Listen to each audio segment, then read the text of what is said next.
Muy buenos días, estimados estudiantes del curso Filosofía de la Historia. Como ya vieron en el post que coloqué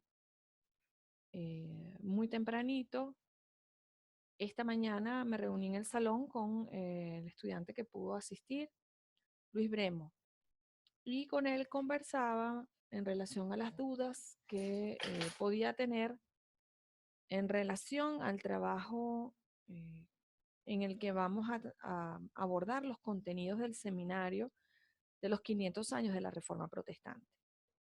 En este sentido, él me preguntaba que por cuál tema debía o por cuál aspecto específico debía o podía él irse a, en el trabajo de investigación. Y la recomendación que yo le di, tomando en cuenta que lo que queremos es tomar un mito historiográfico relacionado con la Reforma Protestante, algún personaje, algún hecho histórico, algún acontecimiento en particular, y demostrar cómo existen diferentes interpretaciones para ese mismo fenómeno, dependiendo de la corriente historiográfica que nosotros estemos abordando.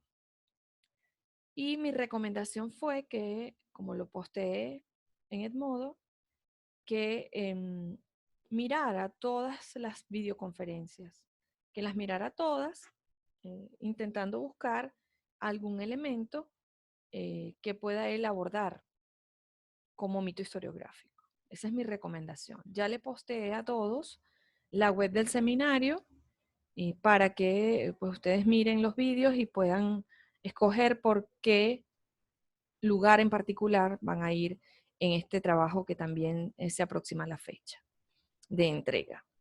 Eh, Hoy vamos a hacer la segunda parte de la sesión número 5, en el que vamos a terminar de conversar en relación a lo que tiene que ver con la filosofía de la historia en el medioevo, y vamos a empezar a adentrarnos a lo que es la Edad Moderna, la historiografía y la filosofía de la historia en la Edad Moderna. Bueno, en la clase anterior, en el video anterior, hacíamos una breve descripción de los principales teóricos que van a ser el centro de la producción en filosofía de la historia durante la Edad Media. Y hay dos grandes representantes que descollan en este tema, que son Santo Tomás de Aquino y San Agustín de Hipona. En este sentido, también es importante recalcar que no solo hablamos de ellos, sino que también hablamos de las aportaciones de Juan Bodino, de las aportaciones de William Camden, de Joaquín de Fiore. Acá vamos a volver un poco sobre todas ellas para entender aquellos elementos que son distintivos de la historiografía y la filosofía de la historia durante la Edad Media. La primera gran característica que vamos a ver como denominador común es el asumir el relato histórico desde cierta universalidad. ¿Y esto qué quiere decir? Pues quiere decir que las diferentes iniciativas de construir narrativas históricas van a ser asumidas desde la universalidad, es decir, entendiendo que ese relato engloba, arropa a todos los posibles relatos existentes en este momento. Por eso es un carácter, esta narrativa tiene un carácter universal, porque explica el origen del mundo, explica el devenir de la historia de la humanidad de una forma universal. Es decir, no se plantea la idea de que puedan existir narrativas distintas, diversas, sino esta es la única narrativa aceptada por los teóricos de la época. El segundo elemento característico de la historiografía medieval es su carácter providencial. En este sentido, vamos a ver como denominador común no solamente en la narrativa de la Edad Media, sino también en parte de la Edad Moderna, el asumir la historia como una suerte de plan ya escrito, divino, un plan maestro, dirá Kant, en el que todo lo que ocurre y ocurrirá está ya predeterminado por alguien que conoce a la perfección el juego de fuerzas que van a determinar el devenir de los acontecimientos en la historia de la humanidad.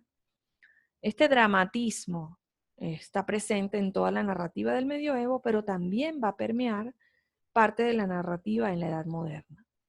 Otro elemento característico es la narrativa de una historia apocalíptica, en la que ese dramatismo justamente va a dividir la historia de la humanidad en dos grandes bloques. Los que con el nacimiento de Cristo esperan su segunda venida y aquellos que sencillamente siguen esperando la venida de este Salvador. También otro elemento característico va a ser el clasificar el discurso histórico por períodos, el dividir el pasado histórico en diferentes periodos para facilitar su abordaje, su estudio, por épocas, utilizando obviamente hitos que van a determinar, al menos en el estudio, el comienzo y el final de diferentes momentos históricos.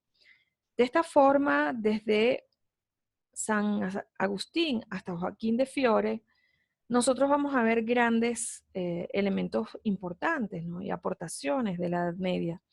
Entre ellas, en el caso de Santo Tomás, y luego afianzado por San Agustín, como lo veíamos en la clase anterior, vamos a ver la narrativa de un Dios presente en la historia, pero de un hombre que de manera progresiva, a través de la razón, va adoptando, desarrollando y afianzando la posibilidad de decidir frente a ese juego de fuerzas buenas y malas, del bien y el mal, a través del albedrío, concepto fundamentalmente pues, desarrollado por San Agustín, como veíamos en la clase anterior.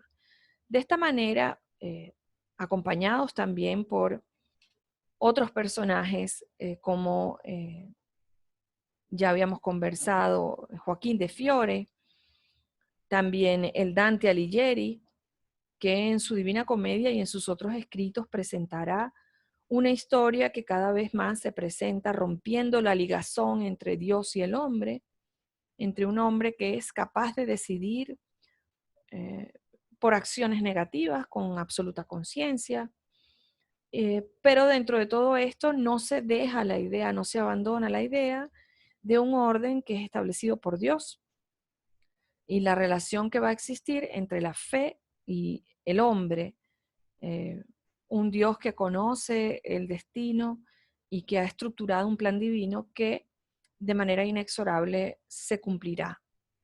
Una historia que se va explicando desde el ámbito del hombre, desde el ámbito específico del hombre y sus decisiones.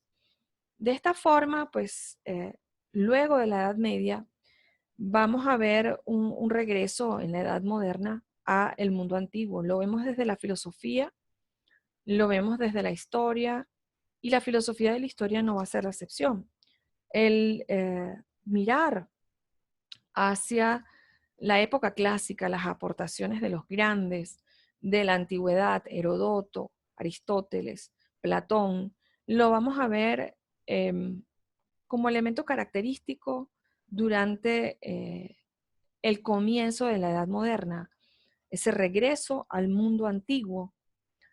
Sin duda alguna, este regreso al mundo antiguo va a generar lo que Collingwood denomina una limpia, es decir, el cada vez más ir siendo más rigurosos en la narrativa histórica, el eliminar aquellos discursos y narrativas que son eminentemente especulativas y que no tienen un basamento en evidencia empírica concreta.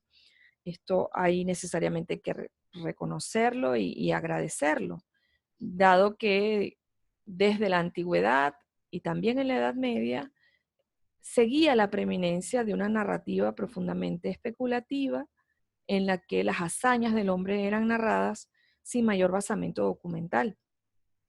En este sentido, vamos a tener como representante de este periodo a Polidoro Virgilio, un historiador italiano que va a fallecer en el año 1555 y que desde su postura y su visión de inmigrante va a escribir la historia de Inglaterra.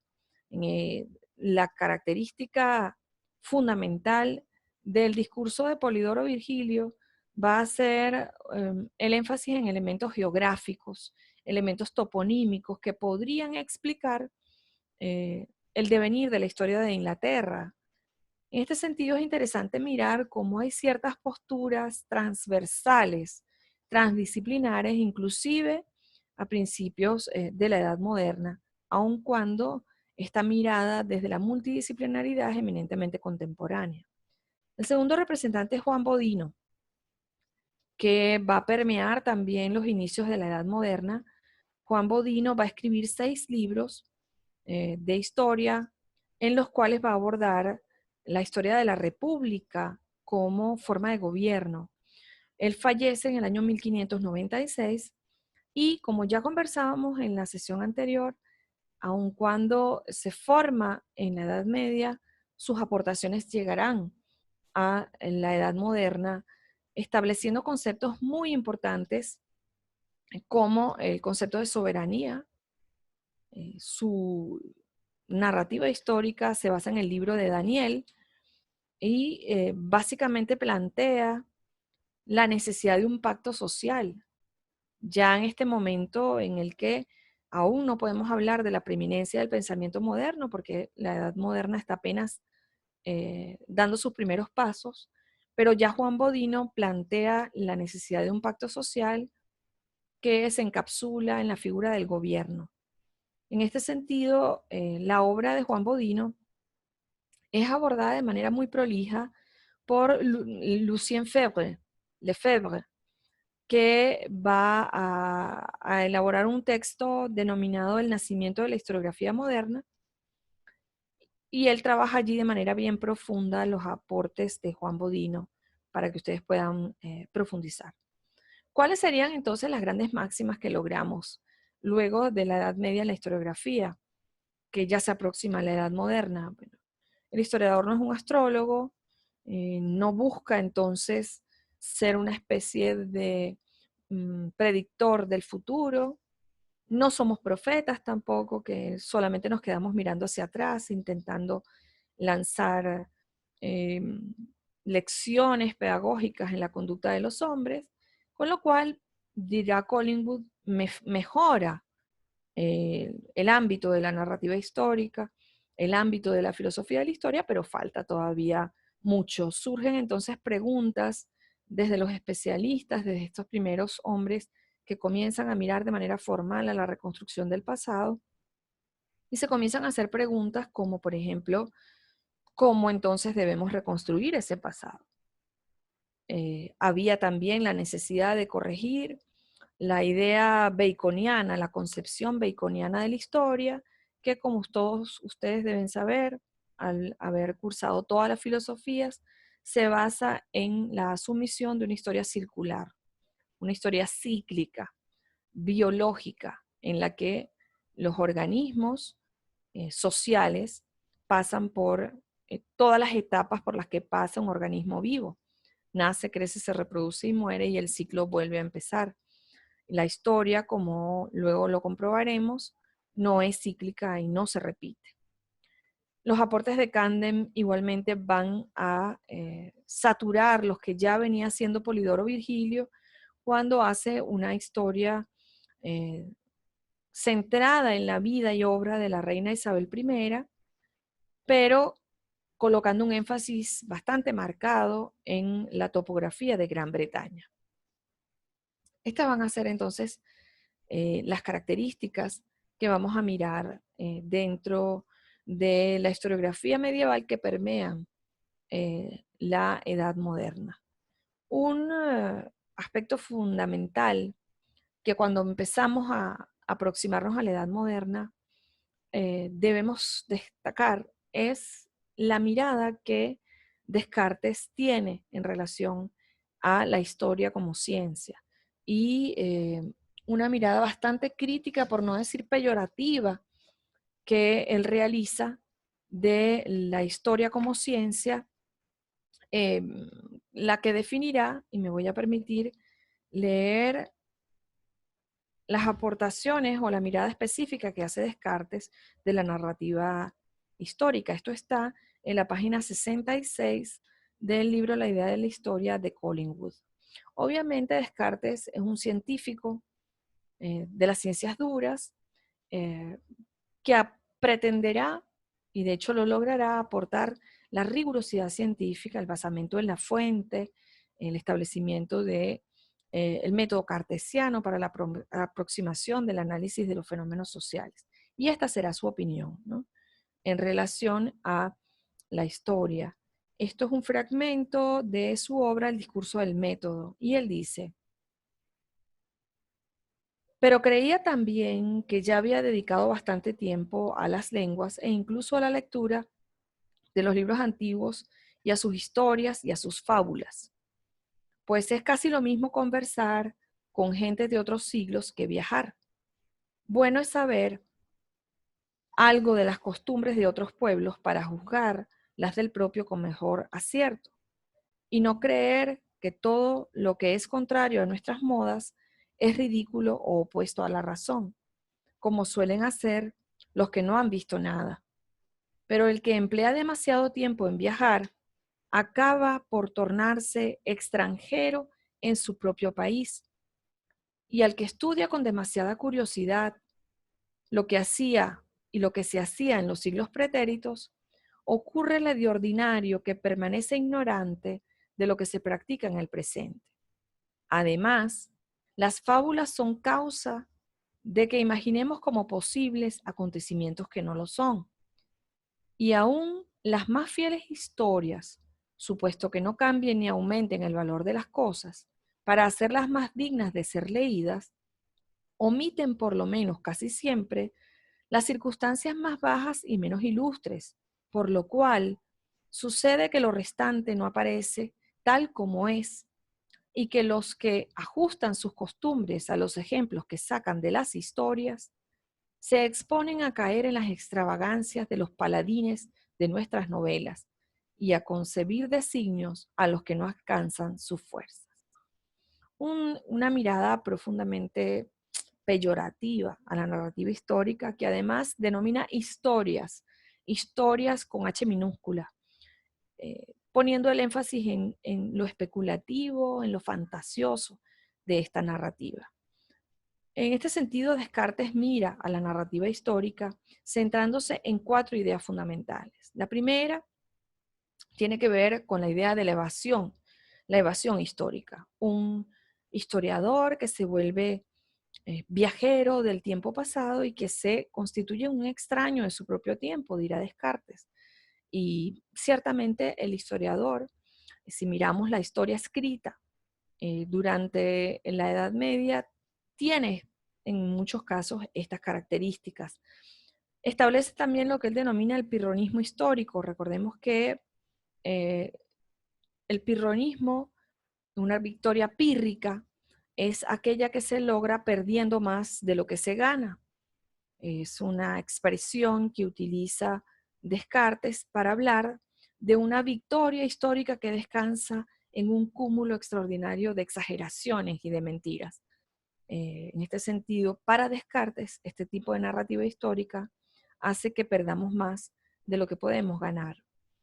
También plantea la idea antiutilitaria de la historia, es decir, la historia debe ser una narrativa que no debe cumplir una función utilitaria o pragmática, es decir, la historia no se puede alinear en función del logro de unos objetivos específicos. Si queremos que sea reconocida como ciencia, debe describir, analizar, interpretar los hechos del pasado sin alinearse con objetivos espaciotemporales concretos. Y también en su última idea, Descartes habla de esos castillos en el aire, ¿no? De esa narrativa histórica en la que se inventan cosas, se inventan historias que buscan es hacer sentir al hombre orgullo de un pasado en el que tal vez no pueda encontrar razones para tal emoción. A veces los pasados son vergonzosos, no necesariamente están llenos de elementos destacables y que nos lleven a experimentar orgullo. Acá me voy a detener para hacer un corte dentro de lo que es esta exposición que les estoy dando, porque acá ya vamos a empezar propiamente a abordar lo que es la edad moderna dentro de la filosofía de la historia. Vamos a empezar a hablar de Kant, de la revolución copernicana, con lo cual, pues, esto lo voy a dejar para la próxima sesión que espero podamos tener en el aula, pero si no, la continuaré por esta vía.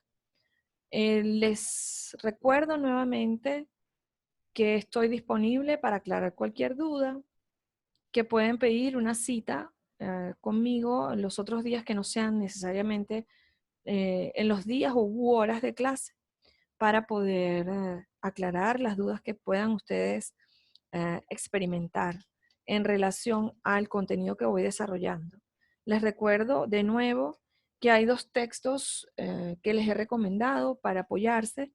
El primero de ellos, la idea de la historia de Collingwood, pero también todos los materiales que reposan en las carpetas de textos a trabajar de nuestro curso Filosofía de la Historia. Cualquier duda, cualquier pregunta que tengan en relación a esta sesión, por favor colóquenla como respuesta al post donde aparecerá este vídeo. Sin más que agregar, seguimos en contacto. Buenos días.